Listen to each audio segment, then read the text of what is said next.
If you are a true horror fan, you surely have heard of the A24 production company.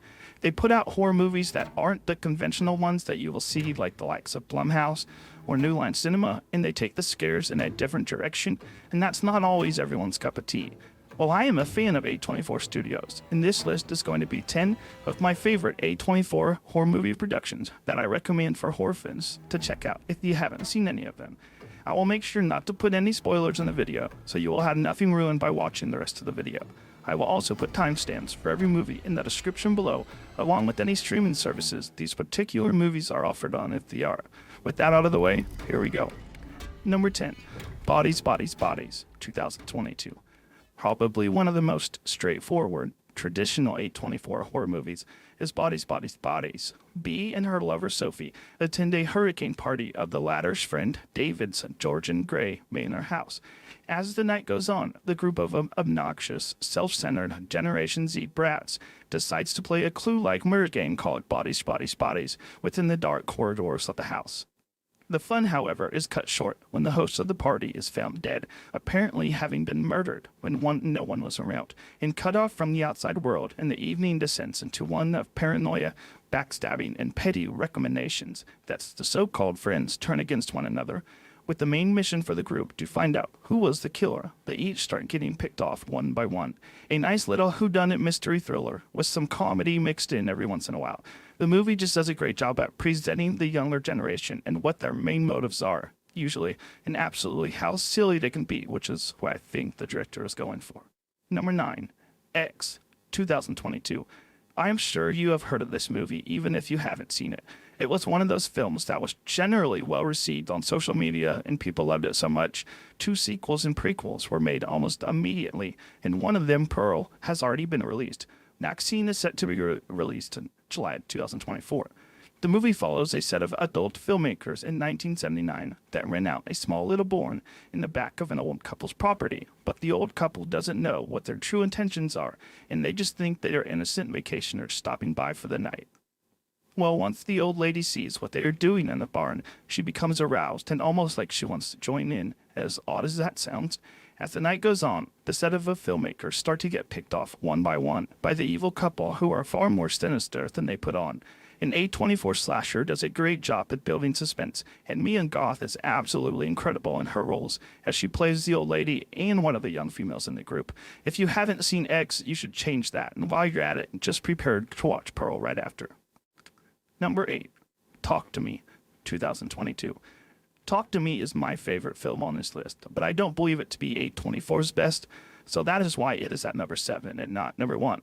This film is also the feature film of a set of Australian YouTubers, and they really knocked this production out of the park. Sophie Wilde plays Mia, who attends a party where her friends dabble with the occult, using a porcelain embalmed hand that has the power to connect the living with the dead and other supernatural forces. All the person has to do is grab the hand and say the words "talk to me," and then the spirit will cross over into our realm for 90 seconds and not a second more, or else the portal will stay open.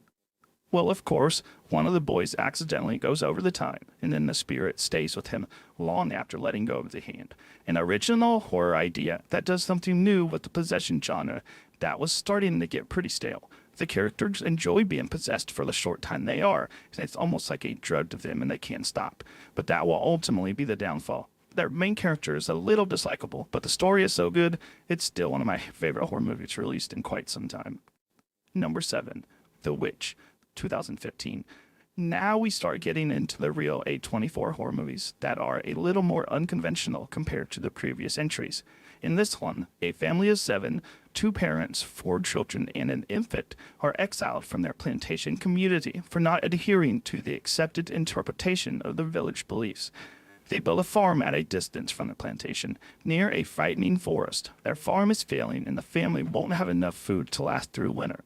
Meanwhile, the infant has been snatched from the oldest daughter, played by Anna Taylor-Joy, while in her care at the edge of the woods. From this point on, the family either descends into madness or is destroyed by Satan in the form of a witch who lives nearby in these said woods. How the family's disintegration is interpreted will depend on which century's point of view you choose to look at it from. Like I said, this isn't your traditional jump scare fest or evil-looking demon merchant horror. It delves into the psychological aspect of true horror. Number 6, The Lighthouse, 2019. This one may drive viewers away because it is in black and white, but if you can get past that, it's a creepy, skin-crawling story that is told brilliantly. The movie follows two lighthouse keepers in the 1890s that arrive at an isolated island that they have to spend 4 weeks in isolation at. Newcomer Thomas Howard, played by Robert Pattinson, is a former Canadian lumberjack, and Thomas Wake, played by William Dafoe, is a one-legged veteran seafarer that is on the verge of a retirement. Howard has to do all the heavy duties, of course. He dreams of a mermaid and is hounded by a seagull. You just have to watch the story to understand what I'm saying. Demanding Wake warns him of various superstitions that may exist. I can't really go into too much detail about this movie because it is one of those movies that you have to see and understand what is going on. But like I said, it won't be for everyone, and I would suggest watching the trailer to decide if it is something you would want to watch. Number 5, Green Room, 2015. Green Room is a decent enough thriller starring Anton Yelchin, Joe Cole, Aaliyah Shawkat, and Callum Turner as members of a punk band named The Ain't Rights, or The Art Rights if you prefer. One night, they're the musical act at an isolated nightclub catering to neo-Nazi skinheads. Before they can leave, they are witness to a murder as someone has been stabbed in the head, and the people running the club have confined them to a room so that they can deal with the problem in their own way and not let the band go to the police. The Ain't Rights will then be forced to deal with the evil club owner, Darcy, played by the great Patrick Stewart, and his unrelenting minions. Green Room is certainly violent and grim. Its sense of dread and brutality is unending and relentless, yet never overstays its welcome or becomes cartoonish or unrealistic. It could have very easily gone into Saw, Hostel, or Martyrs territory, letting the bloodshed become the most memorable aspect of the experience, but it did something much more. Not only does brutality feel real and impactful, unlike the aforementioned films, the characters feel totally believable and genuine, completely immersed in the people that they are portraying. Number 4, Under the Skin, 2013. Under the Skin tells the story of an alien being who, for reasons barely explained, disguises her itself as an attractive woman, played by the beautiful Scarlett Johansson, who picks up single men in and around Scotland. These men will not be readily missed as they don't have much family, and she makes sure of this before, and she uses her sexuality to lure them to her liquid pool where they become trapped like flies in amber. She is aided and abetted in this goal by another alien in the form of a menacing biker who cleans up evidence after her activities, and she has no idea she is being followed at first. Her mission really depends on her being inhuman in every sense of the word, and the film shows the journey of Johansson as she starts, almost unnoticeably, to appreciate the comings and goings of the same human men that she has been preying on. Ultimately, this desire to understand more and get closer is her undoing as the hunter becomes prey, with members of both species out together. This movie will have you confused throughout most of it until the climax comes, and then all of your questions will be answered. Number 3, Midsommar, 2019. Traumatized and still struggling to come to terms with a shocking family tragedy, Danny, an American graduate student, turns to Christian, her self-centered and distant boyfriend, against the backdrop of their inevitable breakup that is on the horizon. In high hopes of repairing their failing relationship, Danny tags along with two of Christian's companions and their weird friend Pell to attend a once every 90 years summer solstice festival at an isolated pagan community nestled in the heart of the Swedish province of Hälsingland. At last, for the first time in a long time, Danny actually feels happy and thinks things are finally moving in the right direction. However, in this friendly and rampant haven of peace, harmony, and constant sunshine, the welcoming community's peculiar traditions start to blemish the folkloric utopia, as the uncomfortable feeling of uneasiness starts to creep up on Pell's guest. But in the eyes of the uninitiated newcomers, the naturalistic rituals seem brutal. Could a numbing truth be hiding in plain sight? Midsommar depicts the absolute horrors we as mankind are capable of, and not only choose, but religiously plan to execute for the greater good. Number 2, The Blackcoat's Daughter, 2017. The Blackcoat's Daughter is a dark and brooding suspense about two pretty but very different teenage girls who are left behind at a religious boarding school during a winter break as their parents fail to pick them up. The eldest girl has devised to stay behind and has made plans to secretly visit her boyfriend.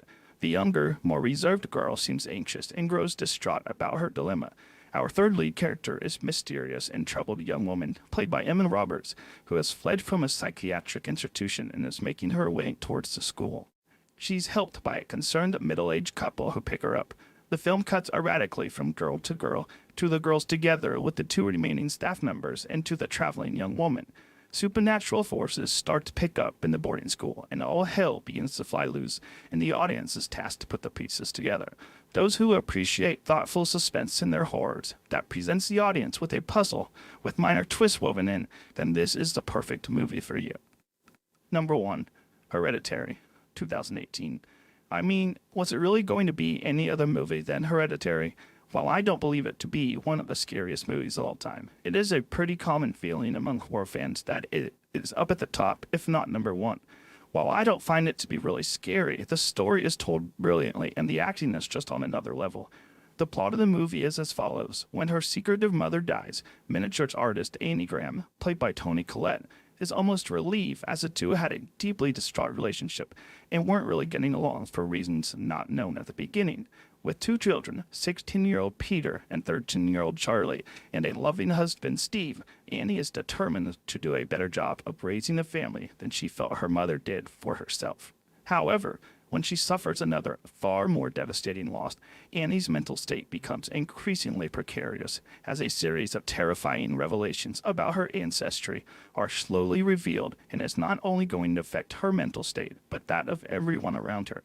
Like I said, the acting is unbelievable in this movie and really feels like the characters are in fact real people that you feel sorry for. If you haven't seen Hereditary yet, what are you waiting for? You gotta give it a watch if you consider yourself a true horror fan. Well, that is it for this list, friends. Any other A24 horror movies that should be on the list, let me know in the comments below. Thanks for watching.